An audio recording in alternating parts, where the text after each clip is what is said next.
Yeah. So Bob had the idea because we were getting weird results earlier from the voltages when we switched the tubes. He said, dude, adjust the pots so that they're equal value and then, try them in one way and then switch the tubes the other way. And then if it's the tubes, you should get exactly the reverse results.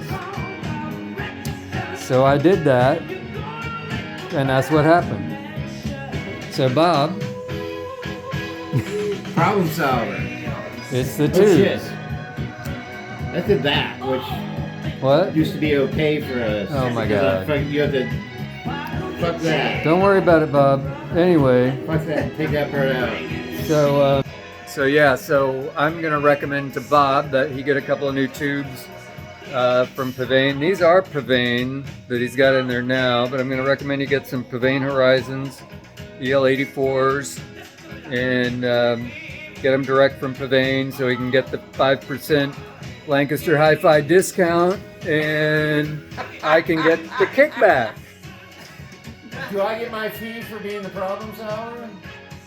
You get a nice pat on the back. You get a good job, Bob.